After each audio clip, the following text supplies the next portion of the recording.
बहुत गरीब लोग हैं। हम मेहनत और मजदूरी करते हैं, लेकिन फिर भी 2 टाइम का खाना नसीब नहीं हो पाता। मेरी अम्मी, अब्बू, बड़ा भाई दिन भर धूप में बहुत मेहनत करते हैं, लेकिन फिर भी हमारी हालत वही की वही है।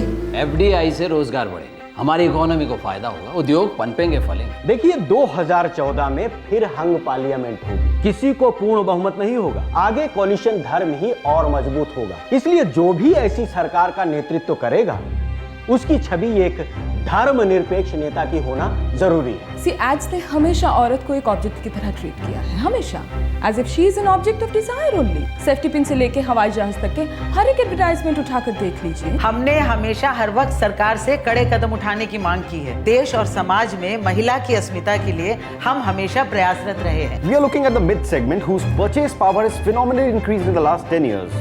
A luxury car segment remains strong, but we would like to hit the small car segment as well. देश का भविष्य अगर कहीं छिपा है तो छिपा है युवा शक्ति में। आज का युवा तय करेगा कि देश में कैसी राजनीति हो, और वो युवा हमारे साथ है। Look at the population. Look at the population. जरा हमारी जनसंख्या का अंदाजा लगाइए, उसके सामने पुलिस फोर्स की गिनती कीजिए। ये सही अनुपात नहीं है। India is a growing country, तेजी से ग्रो कर रहा है, इकोनॉमिकली पावरफुल होता जा रहा है। आज हम किसी भी देश के साथ मुकाबला कर सकते हैं। GDP, social media, the upper middle class, Facebook, item numbers, youth का इकोनॉमिकली सेक्सिस्ट आप सुनने की गलत बात सर, आप मेरी बात कुछ आप करके भी कैन आई से समथिंग? क्यों आप बीच में डिस्टर्ब कर रहे हैं? आखिर बात तो समझिए मेरी।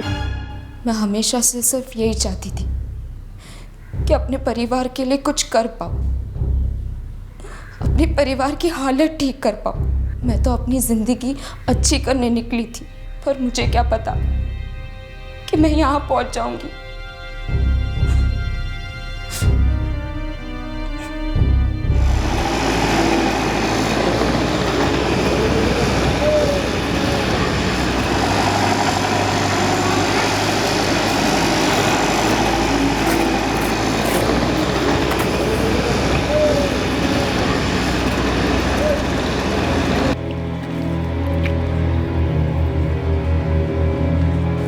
देख, अगर तुझे इतनी परेशानी हो रही है, इतनी चिंता हो रही है, तो सौरभ को फोन करना, सब सच पता चल जाएगा।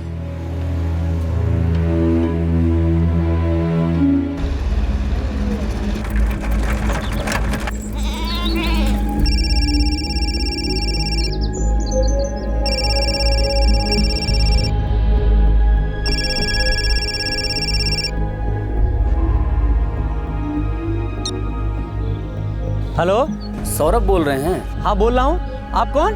जी हम राम सिवहरे बम्बई से। बताइए क्या बात है। आप नफीसा को जानते हैं? नफीसा शेख। नफीस? हाँ मैं जानता हूँ, वो दीवापुर वाली ना। मैं 2 साल पहले वहीं रहता था, हमारी पड़ोसी थी वो, लियाकत भाई की बेटी।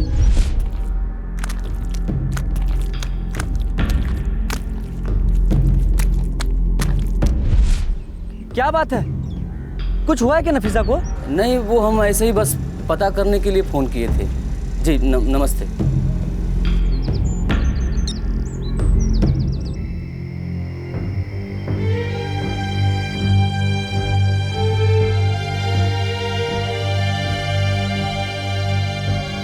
तू क्यों उस लड़की की फिक्र में मरा जा रहा है? हम कल गांव जा रहे हैं।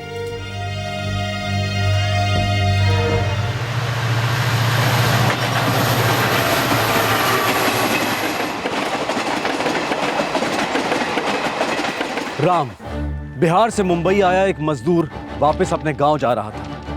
19 साल की एक लड़की नफीसा के लिए फिक्रमंद। उसने नफीसा की दुर्दशा की दस्तक सुन ली थी और वो इसी उधेड़बुन में था कि उसकी मदद कैसे की जाए।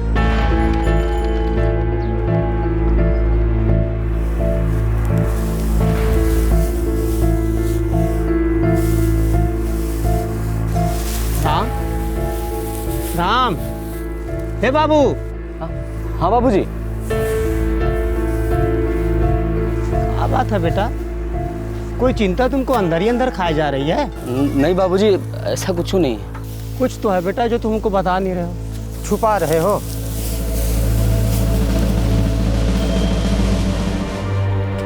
25 का हो गया हमारा बेटवा, एगो अच्छी सी लड़की देखकर अब इसका ब्याह कर दीजिए। मुंबई में न जाने कहाँ उल्टा सीधा खाता होगा बचवा। देखिए तो कितना दुबला हो गया हमारा बेटा। क्या बात है, बता भी दे। कुछ लड़की वड़की का चक्कर है का? वो हिचकिचाहट हो रहा है कहने में। शर्म आ रहा है हमको बाबूजी कि हम कोनो गलत तो नहीं कर दिए तुमने? बाबूजी बम्बई अनजान शहर है, हम अकेले रहते हैं वहाँ, तो हमारा मन किया तो हम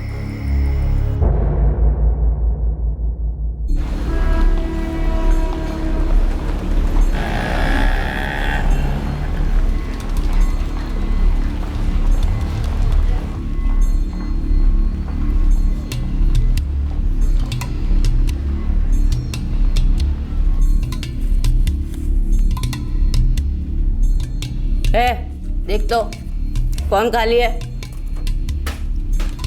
मैडम नफीसा खाली है। अच्छी है। अबे जा जाके बैठ जा उसके साथ।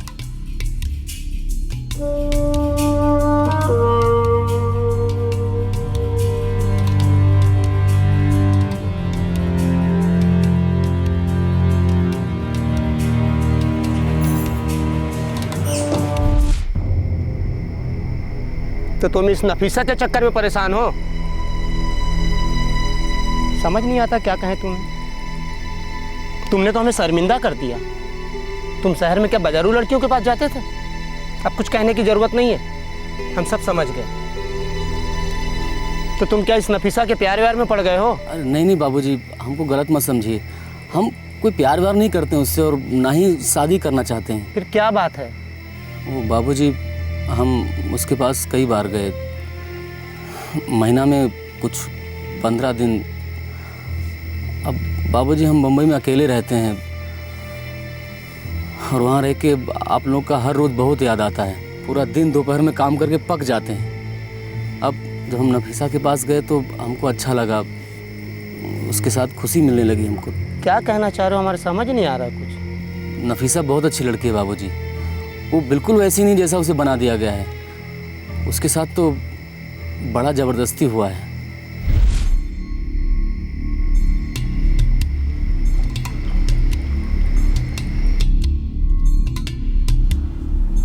हमने तो अपने बारे में सब कुछ बता दिया, अब तुम भी बताओ कुछ अपने बारे में।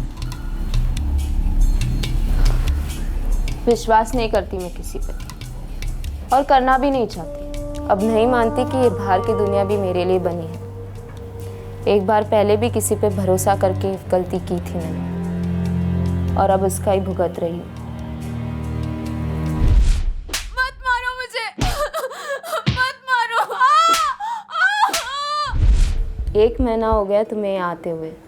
इंसान है हम, थोड़ा लगाव तो हो ही जाता है, पर मैं इतनी भी पागल नहीं हूँ कि किसी को और ही कुछ समझने लगूँ। तुम्हारे और मेरे बीच सिर्फ ये बिस्तर और कुछ रातें हैं, और कुछ नहीं। अरे बात क्या है, साफ साफ कहो ना। मैंने मान लिया है कि मुझे अब यही सड़ना है, और यहाँ से निकलने का कोई रास्ता भी नहीं है। अरे लेकिन यहाँ से निकल कर जाना कहाँ चाहती हो? अपने परिवार के पास। परिवार है तुम्हारा। तुम्हारी तरह अम्मी है, अप्पू है, भाई है। कहाँ? आसाम में। तो तुम उनको छोड़ के यहाँ काहे चली आई? छोड़कर नहीं चली आई, अपनी ज़िंदगी अच्छी करने निकली थी, ताकि हम सब पेट भर खा सके और ढंग से जी सके।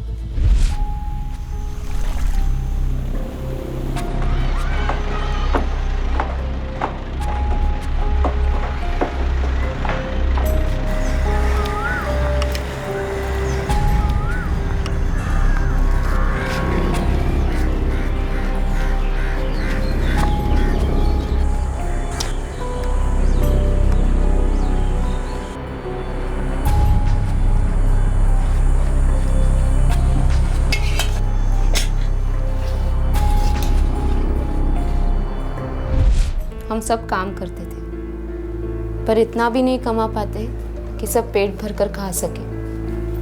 कोई उम्मीद नहीं थी। तुम यहाँ कैसे पहुंची? अरे चल तो सही नफीसा, मैं तेरी लाइफ बना दूंगा। बता यहाँ पे रखा ही क्या है, और ऐसी नरक जैसी जिंदगी जीने से क्या फायदा नफीसा? ऐसे अम्मी अब्बू को छोड़कर जाने में मुझे बहुत डर लग रहा है। तुम लोग रोज तो मर ही रहे हो ना, डर के ही सही, एक बार तो जी लो। और फिर कुछ ही दिनों की तो बात है, तू ही सोच, तेरी कामयाबी को देखकर वो लोग कितने खुश होंगे। सलमान हमारा पड़ोसी था, बचपन से ही जानती थी मैं उसे। वो हमेशा गांव के बाहर शहर में पैसे कमाने जाता, बहुत पैसे कमाता और अच्छे ढंग से रहता था। वो प्यार करता था तुमसे? पता नहीं, हमेशा कहता कि शहर में बहुत अच्छा काम है, पैसा है। मैंने भी मुंबई के बारे में बहुत सुना था, सब बोलते थे कि मुंबई बहुत बड़ा है। अच्छा, तो सलमान तुमको यहाँ लेकर आया था? हाँ, लेकिन उसने किसी को भी बताने से मना कर दिया था। अप्रैल 2010 की बात है, वो पहले निकल गया था। उसने मुझसे कहा कि तू एक दिन बाद निकल, ताकि किसी को पता ना चले कि हम साथ निकले थे। और फिर वो मुझे गांव के बाहर मिला।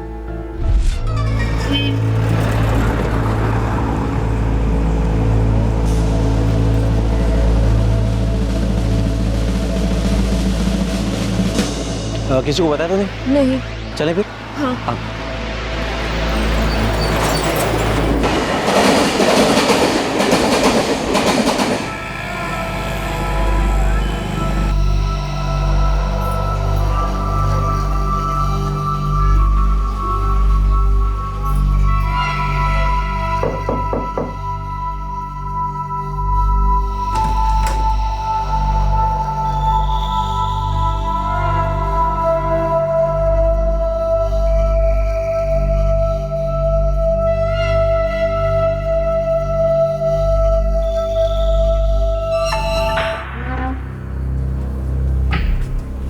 सलमान, ये तो मुंबई नहीं है ना? हाँ, ये पूना है। मुंबई से 2 घंटे की दूरी पर है, पास में ही मुंबई के। और ये जो जिनसे हम लोग अभी मिले ना, वो आयशा मैडम। अब वही तुझे काम देंगी और अच्छा पैसा भी देंगी, ठीक है? अच्छा सुनो, मुझे अभी जाना होगा, मुझे ज़रा काम है, तुम यहीं रुको। और आयशा मैडम मुझे बहुत अच्छे से जानती है, तुम बिल्कुल फिक्र मत करो, चिंता मत करो, तो तुम्हें डरने की ज़रूरत नहीं। सलमान, अम्मी अब्बू और भाई बहुत परेशान हो रहे होंगे ना? मुझे उन्हें बता देना चाहिए कि मैं यहाँ हूँ और ठीक हूँ। अरे नफीसा, तू पहले काम तो शुरू कर, हम उन्हें बाद में बता देंगे। और बताना क्या, बुला लेंगे उन्हें, ठीक है?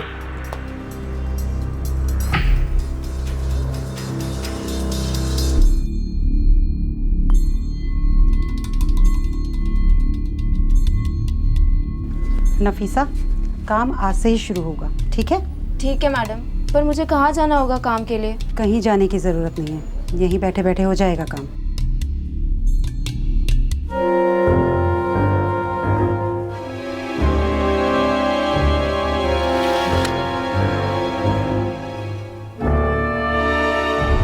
उस आदमी ने मेरे साथ ज़बरदस्ती की। मैं चीखी, चिल्लाई, रोई, कुछ फ़ायदा नहीं हुआ। उसने वही किया जो वो कर रहा था और चला गया। बाद में आयशा मैडम ने कहा कि सलमान ने मुझे 30,000 में बेच दिया है और वो मुझे ये काम दिलवा के गया। बस तब से मैं यही कर रही हूँ। मैं चीखती, चिल्लाती, रोती, फिर लगा कि किसी और को दोष क्यों दूँ। ये सब तो मेरा ही किया धरा है। मैंने सलमान पे विश्वास किया और यहाँ आप पहुँची। मैंने कई लोगों से बात करने की कोशिश की जो मेरे पास आते थे, उनसे मदद मांगी।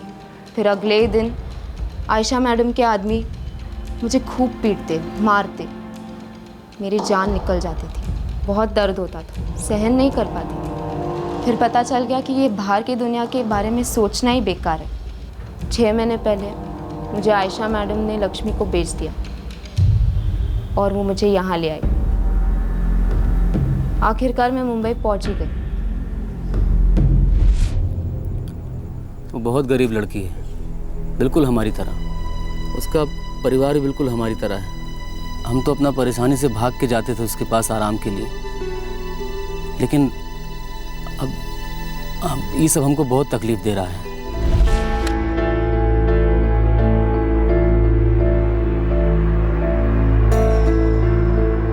मैं दीबापुर आसाम की हूँ। तुमने अपने अम्मी, अब्बू, भाई किसी को फ़ोन करके बताया? किसी के पास कोई फ़ोन नहीं है। कोई पड़ोसी किसी के पास तो होगा फ़ोन गाँव में? हाँ, सौरभ दादा के पास फ़ोन है।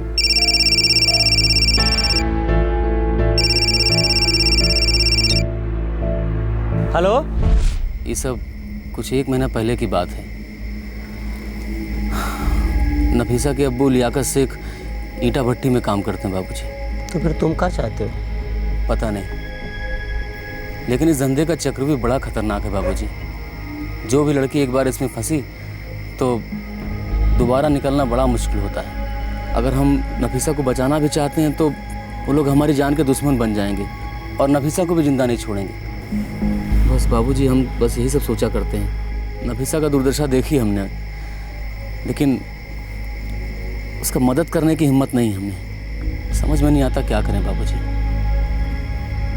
जो भी हो, जैसा भी हो, तुम वहाँ गए, शायद तुम्हारे नसीब में उस लड़की की मदद करना लिखा होगा, शायद उसे उसके परिवार वालों से मिलवाना लिखा होगा।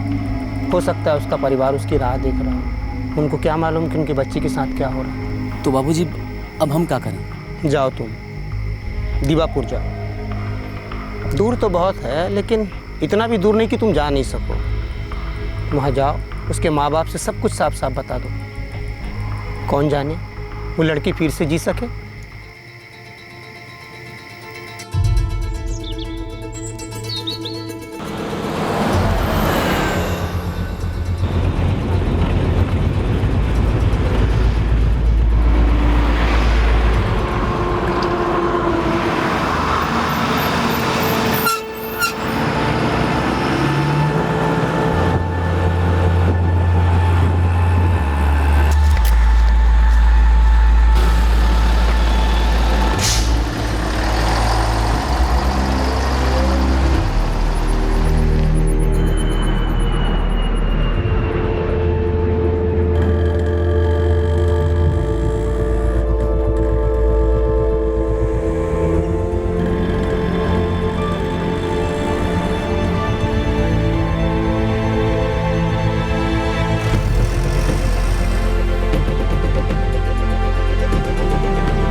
कोई आया है, बोल रहा है उसे मालूम हमारी नफीसा किधर है।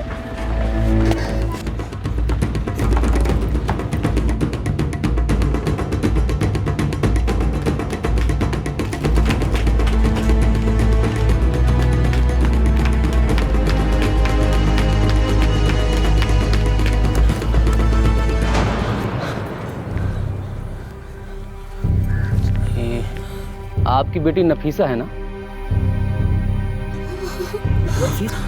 हाँ, यही हमारी बेटी नफीसा। लेकिन ये है कहाँ अभी? वो क्या हमें छोड़कर चली गई है? कुछ हुआ तो नहीं ना उसे? है कहाँ वो? 14 महीने हो गए उसे ढूंढते ढूंढते। पुलिस भी इसी काम में लगी है। आप कौन हैं? जी, हमारा नाम राम शिवहरे है। हम बम्बई से आए हैं। आपकी बेटी नफीसा बम्बई में है। बम्बई में? बम्बई बहुत दूर है यहाँ से। लेकिन वो कर क्या रही है वहाँ? क्या करती है वो उधर? जी, वो घर से भाग के नहीं गई थी, बल्कि उसको फंसाया गया था। फंसाया गया? क्या? लेकिन किसने? और वो भी है कहाँ?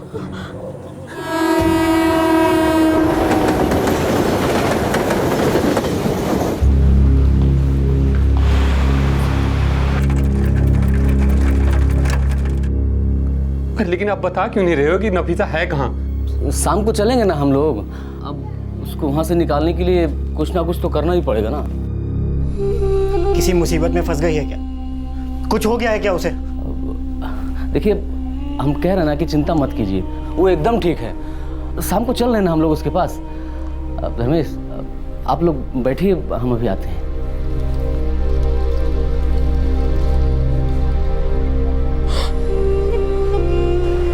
तूने उन्हें बताया नहीं?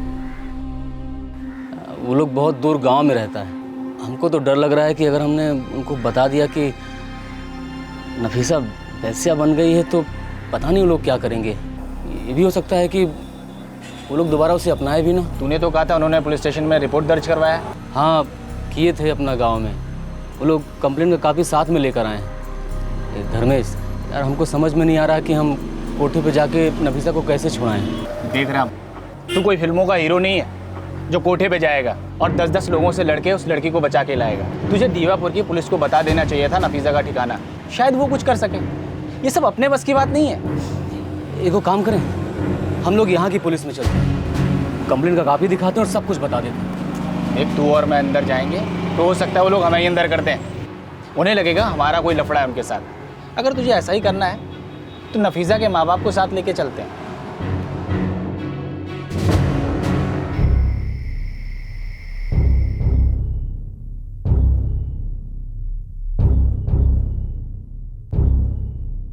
राम, ऐसी क्या बात है? आप हमें इतनी दूर लेकर आए हो तो फिर नफीसा से क्यों नहीं मिला रहे? हम एक बात छुपाए आप लोगों से, वहाँ गांव में भी नहीं बताए। सोचा कि शायद पता नहीं आप लोग क्या कर लोगे, तो जो कुछ भी है बता दो आप। हमें बहुत कुछ झेलने की आदत है और सब कुछ सुनने को तैयार हैं हम लोग। नफीसा अपना मर्जी से यहाँ नहीं आई है, उसे फंसा के लाया गया। वो जो आपका पड़ोसी है ना, सलमान कुरैशी, वही लेकर आया उसको। सलमान? हाँ, वो तो यही मुंबई में काम करता है। हाँ, वही लाया उसको यहाँ पर। यहाँ लाके उसको अच्छा काम का लालच दिया। बोला कि बम्बई में बहुत पैसा दिलाएगा, और ये भी बोला कि एक बार पैसा आ गया तो तुम अपना परिवार का दुख दर्द तकलीफ सब दूर कर सकती हो। और उसके बाद उसको कोठा पे ले जाके बेच दिया। इतना तकलीफ सहा बेचारी ने कि अब उस नरक को ही अपना जिंदगी मान बैठी है। पिछले 1.5 साल से मेरे बच्चे इस हालत में। जी, तुम उसे वहीं कोठे में मिले? हाँ, वहीं उसने हमको सब कुछ बताया, तभी तो हम आप लोगों तक पहुंच सके। हम कल यहाँ के पुलिस स्टेशन में चलते हैं। अब अगर हमने बचाने की कोशिश किया तो फिर हम और नफीसा दोनों की जिंदगी मुश्किल में पड़ जाएगी।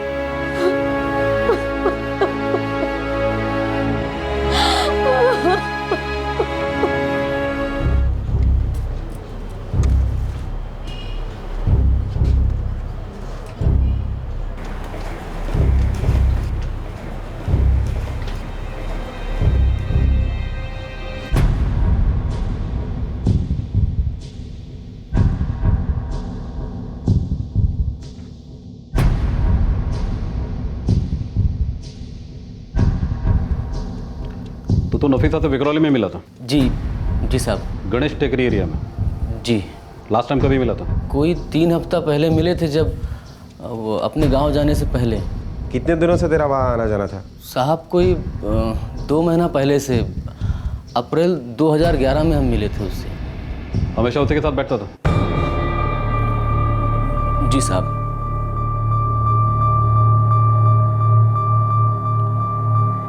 और अभी 3 हफ्तों से तुम आ गया नहीं? नहीं साहब। देखो, लड़की को तुम वहां से निकाल लेंगे, लेकिन हमें पहले पक्का करना होगा कि नफीसा अभी भी वहां है कि नहीं। क्या मतलब सर? मतलब ये कि लड़का लगातार लड़की के पास जाता था और अभी 3 हफ्तों से गायब है। बहुत होशियार होते हैं लोग इन मामलों में। जरा सी बात हुई कि सब इधर उधर कर देते हैं। तो पहले हमें ये पता करना पड़ेगा कि लड़की वहाँ है भी या नहीं। क्या उन लोगों ने उसे कहीं आगे करवा दिया? और अगर ऐसे ही छापा मारते और लड़की वहाँ नहीं मिली तो वो लोग आगे खबर करवा देंगे। शायद उस वजह से नफीसा को तकलीफ भी हो सकती है। समझ रहे हैं ना आप? जी साहब। 1-2 दिन का टाइम दीजिए, हम अच्छी तरह से तहकीकात कर लेते कि नफीसा वहाँ है और सही सलामत है कि नहीं। साहब हम जाके पता लगाएं? ऐसा किया तो उन्हें पता चल जाएगा कि नफीसा तुम्हारी वजह से बाहर हुई है, फिर वो तुम्हारे पीछे पड़ जाएंगे, बेकार में मुसीबत में आ जाओगे।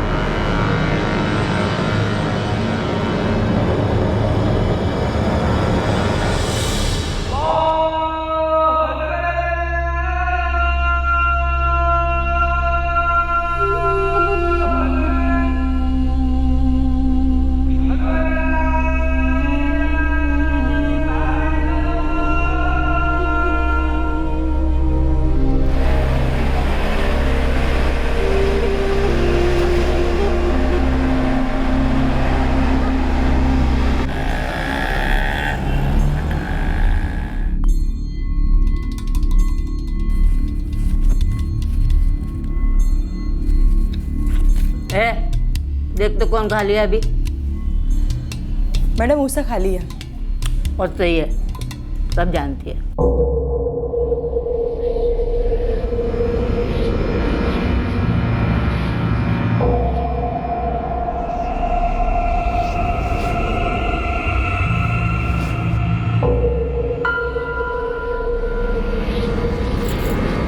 तू फिर आएगा ना? हाँ जरूर आऊँगा। वैसे एक बात बता, नफीसा नाम की कोई है क्या यहाँ? क्यों, इधर दीवार पे नफीसा का पोस्टर लगा है क्या?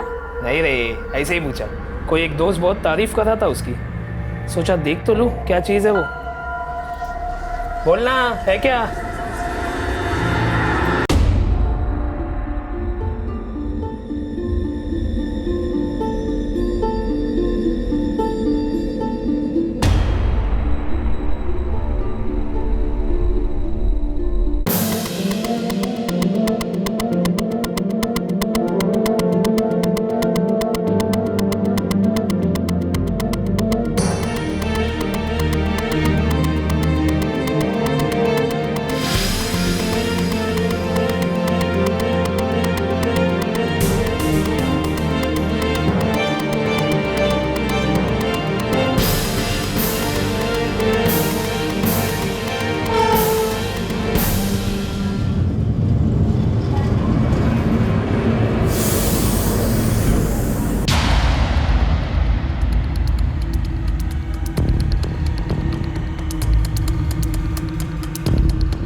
चलो चलो चलो निकलो। सुरेखा चलो।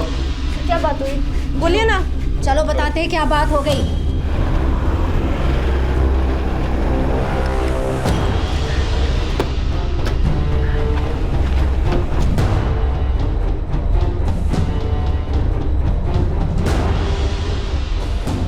अरे मुंह से बोलना, हाथ क्यों लगा रही है? मुंह से बोल।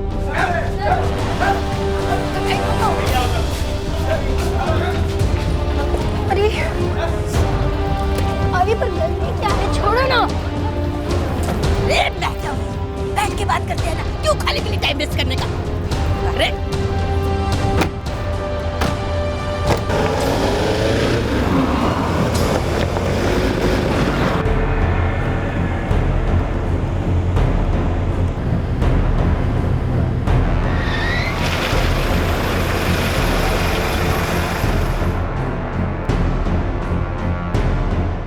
सुरेखा, इस लड़की को उस गाड़ी में ले जाओ। लक्ष्मी और बाकी दूसरी लड़की को यहाँ ले आओ। Okay sir.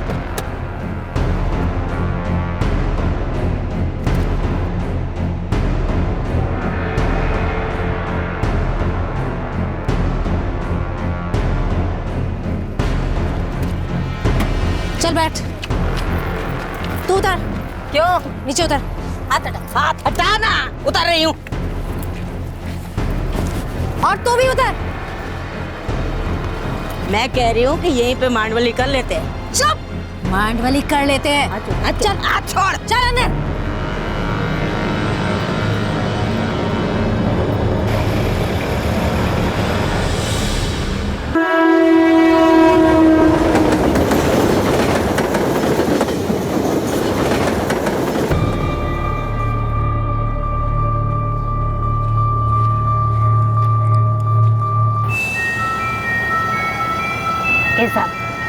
मैं कहती हूँ कि जो करना है यही कर लो, मतलब जो भी पैसे का लेन देन है, काहे को खाली पीली टाइम वेस्ट करने का। हाँ, धंधे का टाइम है। टाइम खत्म हो गया तेरा, तेरा धंधा फिनिश।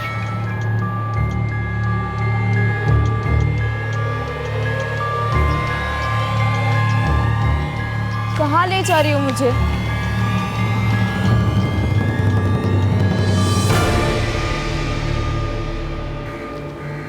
वो रे नफीसा।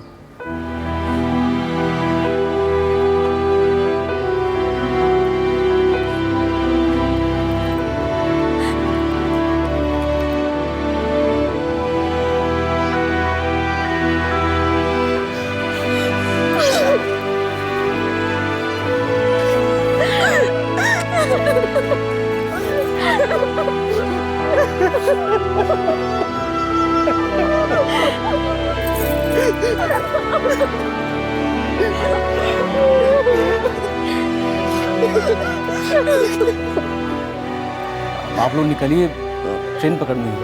ये क्या कर रहे हैं? जाइए।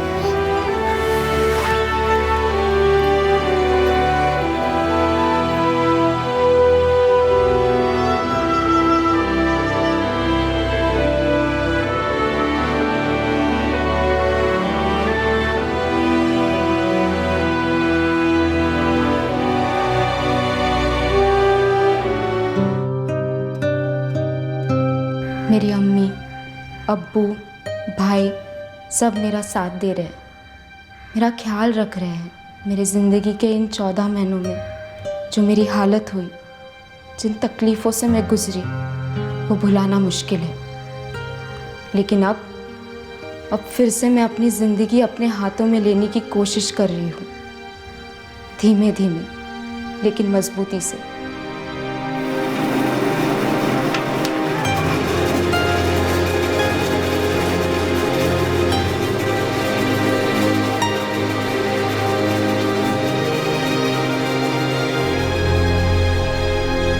नफीसा वापस अपने गांव, अपने माँ बाप के पास लौट चुकी है। राम जहां काम करता था, उसने वापस वहां पर काम करना शुरू कर दिया है। नफीसा और उसके परिवार को गांव वापस भेजने की टिकट के लिए उसने अपने ठेकेदार से उधार लिया था। वो वहां काम करके उस उधार को चुका रहा है। लक्ष्मी, जो नफीसा से मुंबई में देह व्यापार करवा रही थी, वो पुलिस कस्टडी में है। और सलमान कुरैशी ने नफीसा को जिसे बेचा था, उस औरत आयशा को भी ट्रेस कर लिया गया है और वो पुलिस हिरासत में है। लेकिन सलमान कुरैशी अभी तक फरार है। उसके बारे में यह भी पता चला है कि गांव से गरीब लड़कियों को फंसाकर उन्हें देह व्यापार के धंधे में बेचना उसका पेशा है, पर वो अभी तक पुलिस के हाथ नहीं आया है। आखिर राम को नफीसा की इतनी चिंता क्यों थी? वो क्यों उसके परिवार को ढूंढता ढूंढता आसाम तक पहुंच गया? वो क्यों उसके परिवार को मुंबई ले आया ताकि नफीसा को उस हालत से आजादी मिल सके जिसमें वो थी? आखिर ये सब करके उसे क्या मिला? बहुत मुमकिन है कि ना तो राम और ना ही नफीसा, इन दोनों को इस देश की जीडीपी का जरा भी आइडिया होगा। उन्हें तो देश की आबादी और पुलिसमैन की संख्या के रेशो का भी शायद कोई अंदाजा नहीं होगा, और ना ही इस बात का कोई आइडिया होगा कि 2014 में सत्ता में कौन आएगा। शायद उन्हें यह भी नहीं पता होगा कि देश में अभी किसकी सरकार है। शायद उन्हें इससे कोई फर्क नहीं पड़ता। उनके सामने एक लंबी सड़क है जिस पर बस उन्हें चलते रहना है, जिसे हम जिंदगी कहते हैं।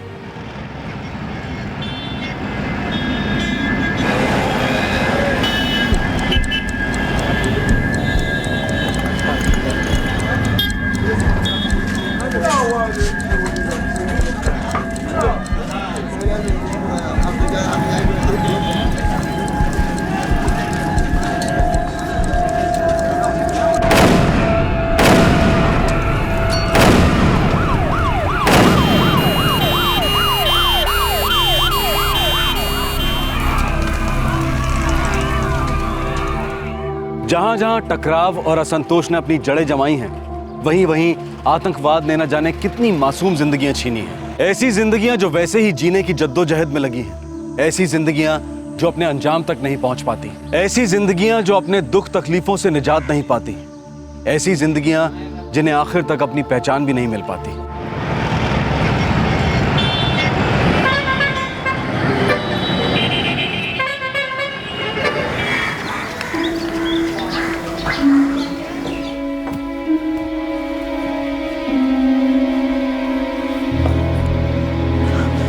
कहाँ जा रहे हैं आप?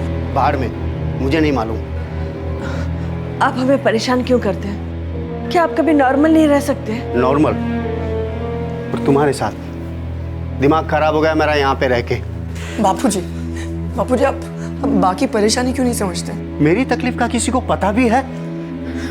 शांति थी जीवा दियो मने।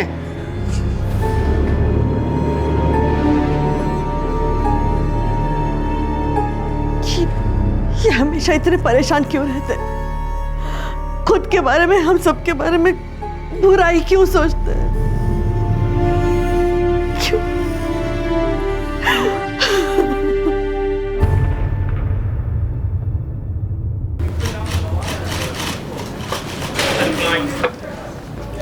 सर, एक हफ्ता हो गया लेकिन अभी तक बापूजी आए नहीं है। जी, वो बहुत परेशान रहते थे। मनीषा बहन, ये कोई नई बात नहीं है। आपके पति हर 6 महीने में ऐसा करते हैं और 9 साल से करते आ रहे हैं। परेशान होते हैं, कहीं चले जाते हैं, फिर कुछ टाइम बाद वापस आ जाते हैं और फिर कहीं चले जाते हैं। और आप है कि हर बार कंप्लेन करने आ जाती है। देखिए मनीषा बहन, आप ही बताइए हम क्या करें? उनके लिए स्पेशल डिपार्टमेंट खोल लें। देखिए घर जाइए, इंतजार कीजिए, आपको भी पता है कि वो वापस आ जाएंगे।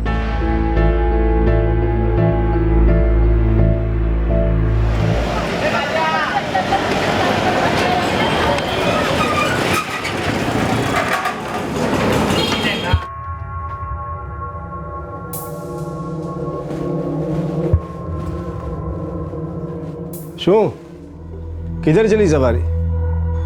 पता नहीं। कुणाल, तुम कल रात नशे में घर आए, वो याद है या वो भी पता नहीं? अभी मैं नशे में नहीं था, थोड़ा सा चक्कर आ रहा था बस। 40 पार कर गए हो तुम, 42 के हो गए हो। अभी कहीं कर भाई, कब तक यूं ही जिंदगी जाया करते रहोगे?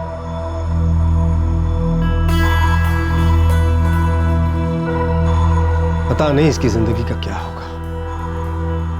निकलो छू।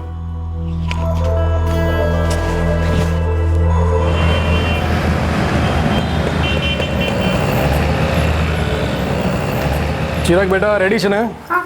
चलो अमिता, निकल रहा हूँ मैं। अरे रुको रुको, टिफिन तो लेते जाओ। अरे जल्दी, लेट हो रहा है मुझे। अरे आई बाबा, आप लोग भी ना। लीजिए, ये आपका टिफिन और ये तुम्हारा। चलो चलो। अरे सुनो, वो कड़िया को बोलना भूलना मत कि संडे को आना है। अरे बोल दूंगा पापा, याद है मुझे। बाय मामा। Bye bye. वेला आओ जो। 3 परिवार, 3 लोग, राजेंद्र वोरा, कुणाल भट्ट और किशोर भगत। इन तीनों का आपस में कोई नाता नहीं था, लेकिन जुलाई 2008 में इन तीनों के तार आपस में जुड़ने वाले थे। बापू जहाँ जहाँ जा सकते थे वो सब जगह बात करके देख लिया, लेकिन वो कहीं नहीं मिले। मैं क्या करूं? 5 महीने हो गए, भगवान जाने वो कहाँ होंगे, क्या खा रहे होंगे, कैसे जी रहे होंगे, कौन उनका ख्याल रख रहा होगा। देखना बापूजी जल्दी घर वापस आ जाएंगे। सब जगह घूम घूम के थक जाएंगे तो घर वापस आ जाएंगे। चलो मैं काम पे निकलता हूँ।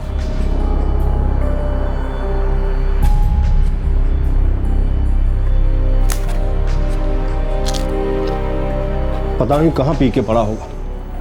पर इतने ज्यादा दिन दूर कभी नहीं रहा। वो छोटा भाई है मेरा, बचपन से ध्यान रखता आया उसका। पता नहीं उसने अपने आप को ये क्या कर लिया, ऐसा कैसे बन गया वो, कुछ समझ में नहीं आता। बेटा टाइम मिलेगा तो पक्का लेके आऊंगा, ओके? नहीं पापा, मुझे आज ही चाहिए मेरा गेम। चिराग, ऐसे जिद नहीं करते बेटा। मम्मा देखो ना पापा को, वो पिछले 1 महीने से बहाना बना रहा है कि वो गेम ले आएंगे, पर अब तक नहीं मिला है मुझे मेरा गेम। बेटा आप जो गेम मांग रहे हो वो थोड़ी महंगी है, पर कोई बात नहीं, आज अगर टाइम मिला तो मैं पक्का लेके आऊंगा। प्रॉमिस? पक्का प्रॉमिस।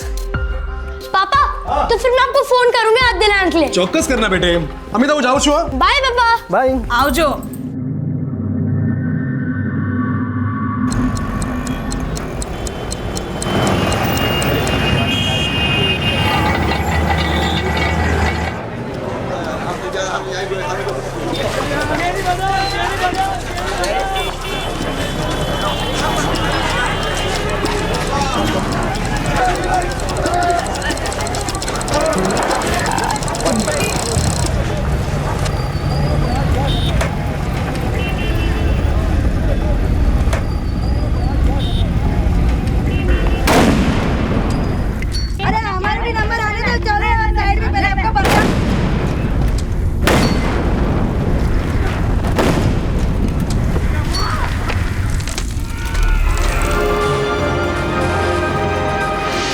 सर 23 बॉडी अभी भी लावारिस पड़ी है, उन्हें कोई लेने नहीं आया।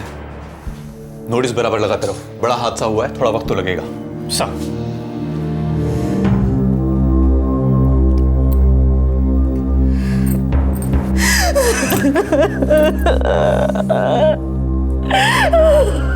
बस इतनी बॉडी हमारे पास है जिनकी पहचान अभी बाकी है। वो उस दिन हाटकेश्वर की तरफ गए थे, मैंने बहुत फोन लगाए लेकिन कोई जवाब नहीं मिला। देखिए धमाके में बहुत सी चीजों के टुकड़े टुकड़े हो गए हैं, जांच अभी चल रही है। जैसे हमें कोई फोन मिलता है हम आपको खबर करेंगे।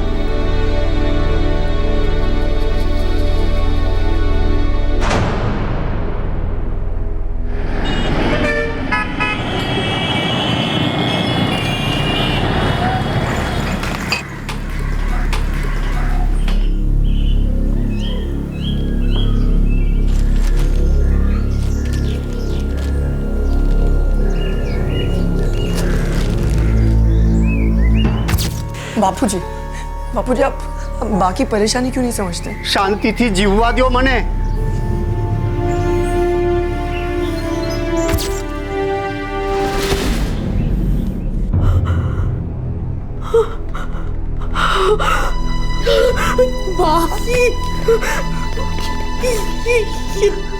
इधर बापूजी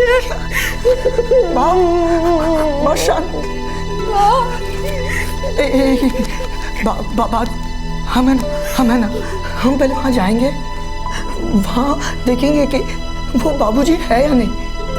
अगर ये बाबूजी होते हैं तो हमें बाबूजी का अंतिम संस्कार करना होगा।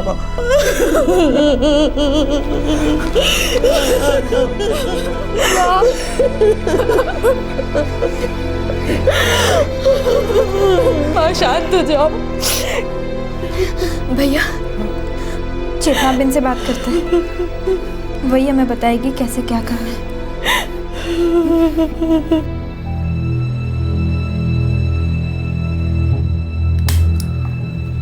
मैंने उनके मेडिकल कंडीशंस के बारे में सब कुछ लिख दिया है और जो भी ज़रूरी पेपर्स थे सारे अटैच कर दिए हैं। तुम्हें वहाँ पर और एक फॉर्म भरना होगा, ठीक है?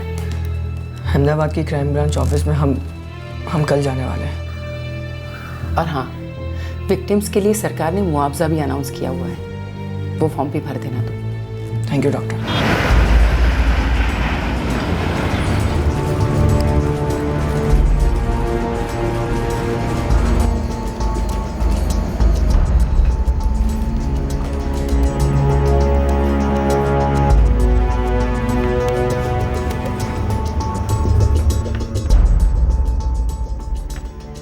क्या वो काफी टाइम से गायब थे? जी सर, बापूजी हमेशा परेशान रहते थे, अक्सर घर से चले जाते थे, फिर भटक कर वापस भी आ जाते थे, लेकिन सर इस बार नहीं आए। और फिर ये नोटिस देखा हमने पेपर में। सर ये लोग जो बॉडी की बात कर रहे हैं वो बॉडी नंबर 14 है, लेकिन सर ये पहले ही क्लेम कर ली गई है और आज हमने पेपर में बॉडी क्लेम होने का नोटिस भी डाल दिया है। क्लेम कब हुआ? कल। ऐसे नोटिस हम कई दिनों से पेपर में दे रहे हैं, पर यह बॉडी कल ही क्लेम हुई है। सर, आप लोगों ने बॉडी की पहचान क्या की? सर, ये साफ साफ मेरे बापूजी की बॉडी है सर। लेकिन सर, ये बॉडी की पहचान तो कुणाल भट्ट के तौर पे हुई है। उसके बड़े भाई संजय भट्ट ने ये बॉडी क्लेम की। उसने कहा कि उसके छोटे भाई की है।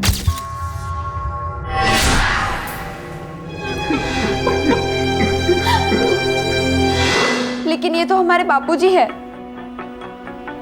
बॉडी के कपड़े कहाँ हैं? इन्वेस्टिगेशन टीम के पास है अभी। सर, क्या मैं देख सकता हूँ? श्योर।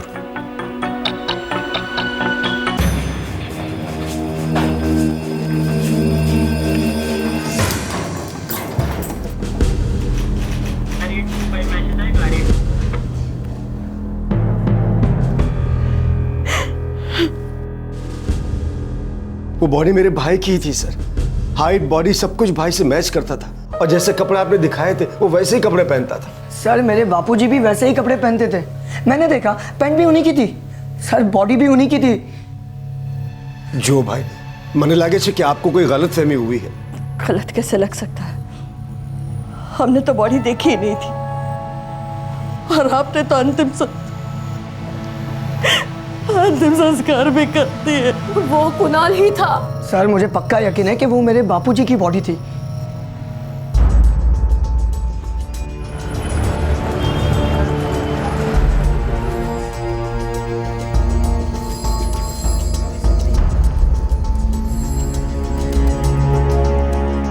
सर, मैं 100% श्योर हूं कि वो मेरे बापूजी की बॉडी थी।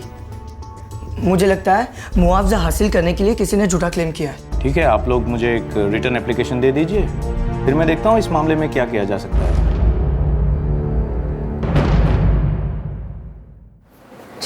सर, संजय भट्ट जिसने बॉडी क्लेम की है अपने भाई की फोटो लेकर आया था। हाइट, बॉडी प्रिसाइसली मैच कर रही थी। सर, अगर ये लोग एक दिन भी पहले आते तो शायद हम कुछ कर पाते। अब तो बॉडी का अंतिम संस्कार भी हो चुका है।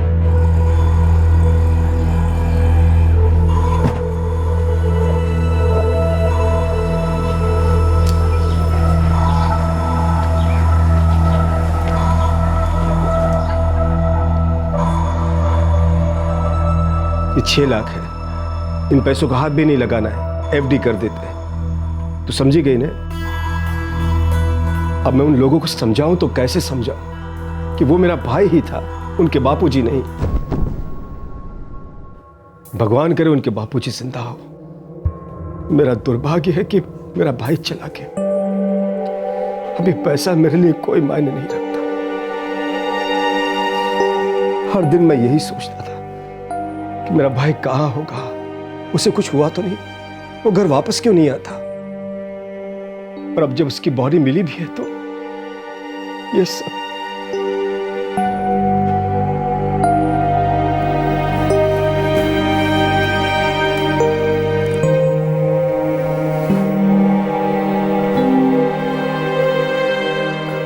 बा, कुछ तो खा लो। बा, तुम्हारे भूखे रहने से क्या हो जाएगा? तुम अपनी तबीयत और खराब कर लोगी। कुछ नहीं बदलने वाला बा। बदलेगा कि नहीं जानती। मैं तो समझ ही नहीं पा रही हूँ। क्या मैं इसी आस में जीती रहूं कि एक दिन वो लौट कर आएंगे, या ये सोचते हुए मरती रहूं कि ना ही मैं उनके अंतिम दर्शन कर पाई और न ही अंतिम संस्कार। जानती है, तुम्हारे बाबूजी पहले ऐसे नहीं थे। जब तुम दोनों छोटे छोटे थे तब उन्हें बिजनेस में बहुत बड़ा नुकसान हुआ और मुझे मजबूरन अपने मायके वालों से मदद लेनी पड़ी। ये बात तुम्हारे बाबूजी को पसंद नहीं थी, पर मेरे पास दूसरा कोई रास्ता भी नहीं था। और धीरे धीरे तुम्हारे बाबूजी ऐसे होते गए।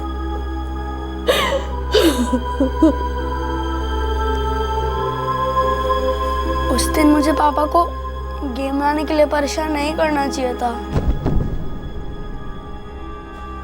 मैं बहुत जिद्दी हूँ ना मम्मा। बेटा पापा तुम्हारी जिद की वजह से परेशान नहीं थे। तो वो वापस क्यों नहीं आ रहा?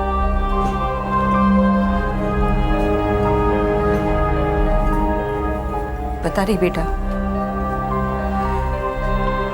और मालूम नहीं कि वो कभी वापस आएंगे भी या नहीं।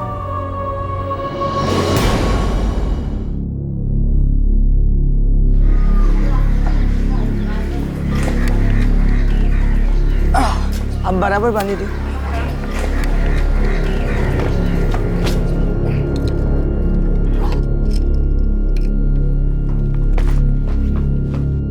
भैया मैं चाबी देकर आती हूँ।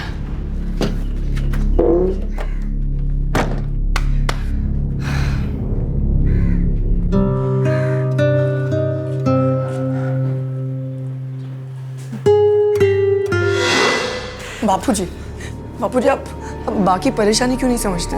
मेरी तकलीफ का किसी को पता भी है? शांति थी जीववा दियो मने।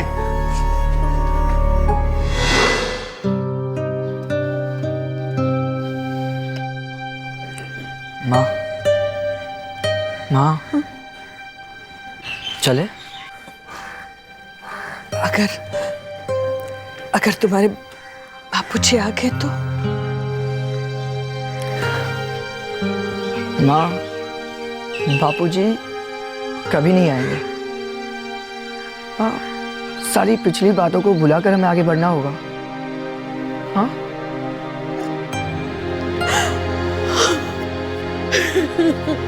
माँ, संभालो अपने आप को।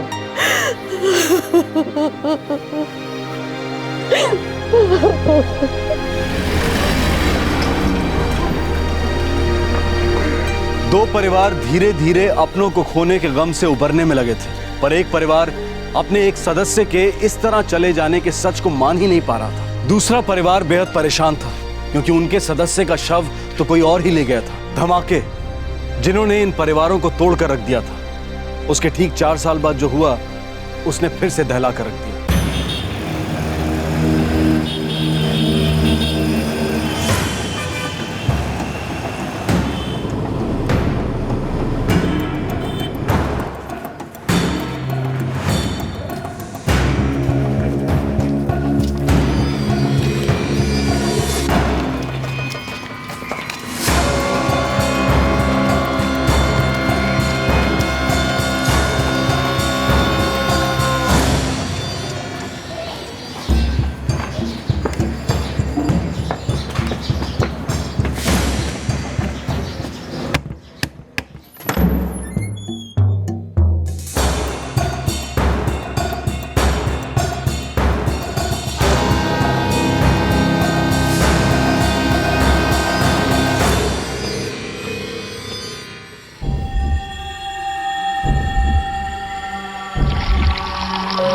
कुणाल, कुणाल कुछ बोलोगे भी? इतने दिनों कहां थे तुम?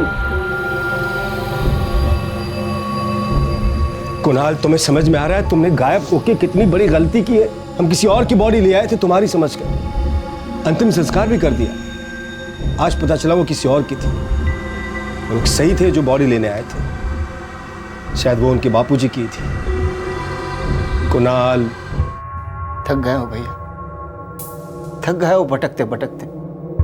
न जाने कहां कहां गए मैं, क्या क्या किया मैंने, हर तरह के काम किए, लेकिन ढंग से जी नहीं सका।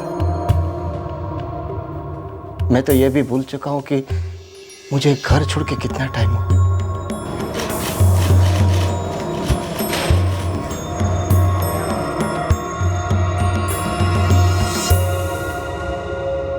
सर, हमने पैसों का हाथ भी नहीं लगाया, ये इंटरेस्ट मिलाकर है सर।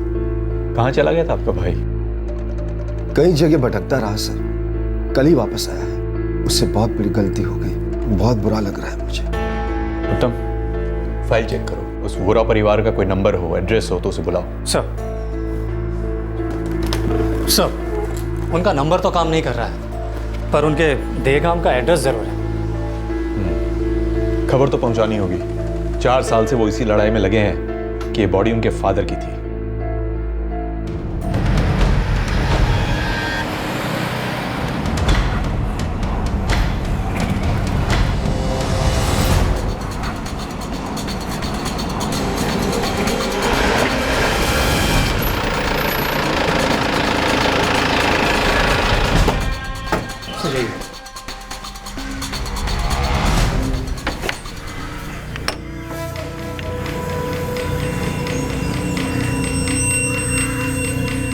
1 साल हुआ। मनीषा बिन तो अपने बच्चे राजेश और श्वेता को लेकर चली गई। सुना राजेश ने अहमदाबाद में अपनी दुकान खोली है। कुछ पता आपको अहमदाबाद में किस जगह? नहीं मालूम। क्या आप किसी को जानती हैं, कोई रिश्तेदार जानकार जो हमें उन तक पहुंचा दे? वो भी नहीं मालूम। जब से वो लोग गए हैं कोई बातचीत नहीं हुई है। ऐसा करो, पेपर में नोटिस दो, शायद वो खुद ही आ जाए। Okay sir.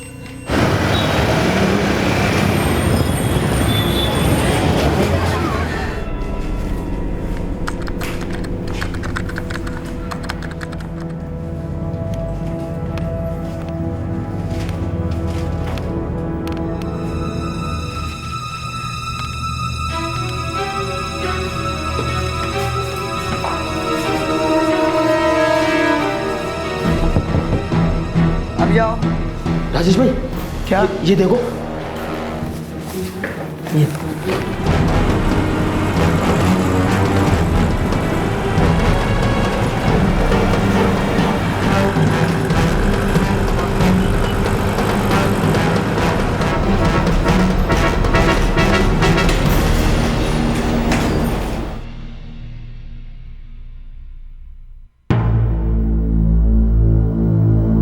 जी 4 साल पहले मैं ये नोटिस देखने से चूक गई थी।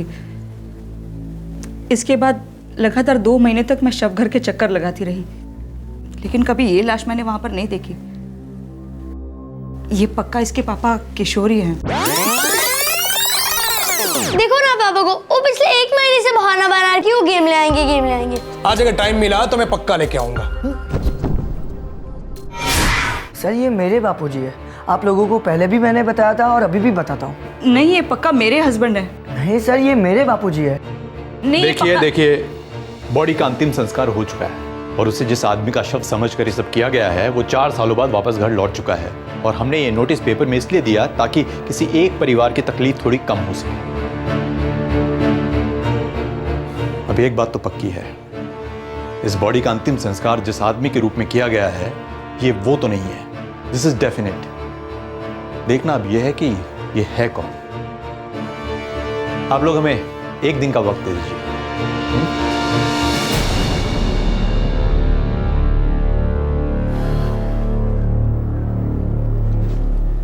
बॉडी किसकी है ये तय करने से पहले ठीक से पक्का करना होगा। इस बार कुणाल भट्ट की आदत थी, लंबे टाइम के लिए घर से भाग जाता था और फिर अचानक एक दिन लौट आता था। और यही हुआ। राजेंद्र वोरा की भी बिल्कुल वही आदत थी, बीच बीच में घर छोड़कर भाग जाता था और वापस लौट आता था। कहीं ऐसा ना हो हम फिर से एक बार गलती कर बैठे और राजेंद्र वोरा लौट आए और यही सब हमें वापस करना पड़ जाए। सर धमाकों का सारा सामान मैजिस्ट्रेट की कस्टडी में है। क्या फिर से कपड़े मंगवाए और दोनों परिवार वालों से चेक करवाए? हम एक बार ये करवा के देख चुके हैं। कपड़े जिस हाल में है कोई फायदा नहीं होगा। सर मैजिस्ट्रेट से हम डीएनए टेस्ट की रिक्वेस्ट करते हैं। क्यों ना कपड़ों पे लगे खून और परिवार के खून के नमूनों को मैच करवाया जाए? यही करवाना सही रहेगा।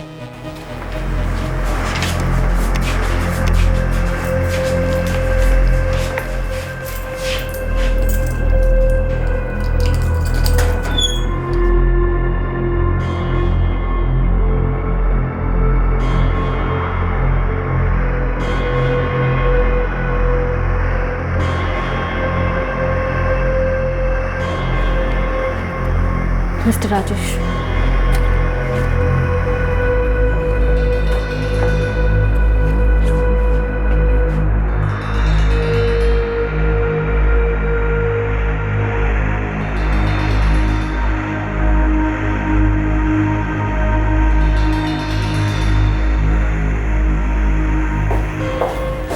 चिराग,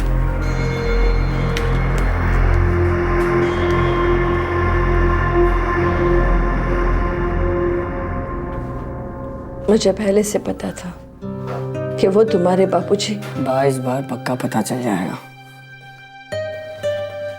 चल भी गया तो क्या फर्क पड़ेगा। हाँ, ये होगा कि मैं हर रोज उनका इंतजार करना बंद कर दूंगी। हर रोज मेरी आंखें दरवाजे पे लगी रहती हैं। हर वक्त मेरे कानों में दरवाजे की घंटी बजती है। ऐसा लगता है जैसे अभी वो आएंगे, दरवाजा बजाएंगे और मैं दौड़ के दरवाजा खोलूंगी। वो अंदर आएंगे, मेरे सामने बैठेंगे और मुझसे ढेर सारी बातें करेंगे।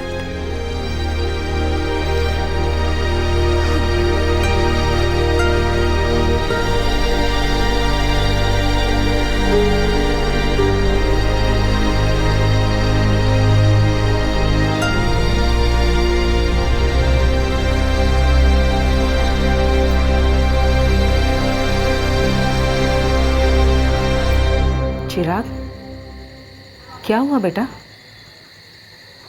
सुबह से क्यों चुप हो? मम्मी, ये बॉडी पापा की नहीं होनी चाहिए। क्यों बेटा? मैं तो यही सोच रहा हूँ कि पापा एक दिन वापस आ जाएंगे। जैसे मेरा गेम लाना भूल जाते थे, वैसे घर आना भी भूल गए। लेकिन एक दिन उनको सब याद आ जाएगा, वो वापस आ जाएंगे। अगर पता चला कि ये बॉडी पापा की है तो बात तो वही खत्म हो जाएगी। लेकिन तकलीफ खत्म होगी क्या मम्मी? तो हमेशा से यही सोचता रहना चाहता हूँ कि पापा वापस आएंगे, मेरा गेम लाएंगे, हम सब फिर साथ रहेंगे।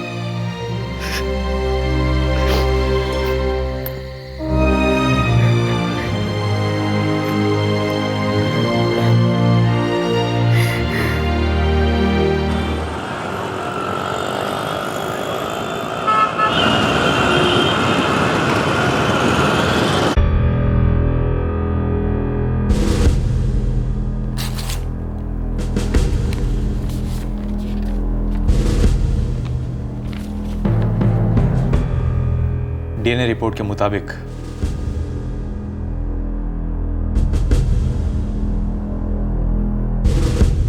बॉडी राजेंद्र वोरा की है।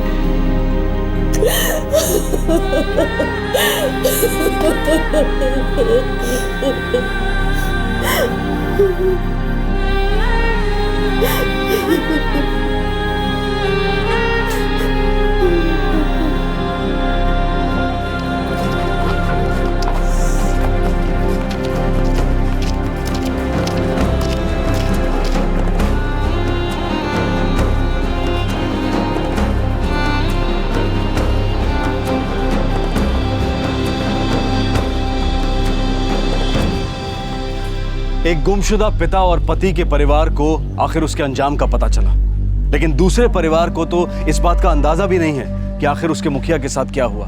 जो डेथ सर्टिफिकेट कुणाल भट्ट के नाम पर बनाया गया था, उसे रजिस्ट्रार के ऑफिस में राजेंद्र वोरा के नाम पर बदलवाने के लिए भेज दिया गया। मुआवजे की रकम अब वोरा परिवार को सौंप दी जाएगी। हालांकि इतना सब कुछ हो जाने के बाद इसे पाना उनके लिए ज्यादा मायने नहीं रखता। कुणाल भट्ट जो 4 साल के बाद घर लौटा, वो फिर से घर छोड़कर चला गया। उसके भाई भाभी अब भी नहीं जानते कि वो कहां गया है और कब लौटेगा। किशोर भगत का परिवार अब भी उनके अंजाम से अनजान है। धमाकों के पीछे किसका हाथ था? धमाके आखिर क्यों हुए? क्या धमाके रोके जा सकते थे? आतंकवाद, हिंसा, प्रतिशोध, क्या कभी इनका सफाया होगा? क्या इस कलह का खात्मा होगा? यह असंतोष कभी मरेगा? ये खेल कभी खत्म होगा? अगर सब खत्म होगा तो जीतेगा कौन? आपसे फिर मुलाकात होगी क्राइम पेट्रोल दस्तक में एक और नए केस के साथ। क्राइम पेट्रोल के और भी दिलचस्प कहानी देखने के लिए हमारे चैनल को सब्सक्राइब करें और बेल आइकॉन दबाना न भूलें।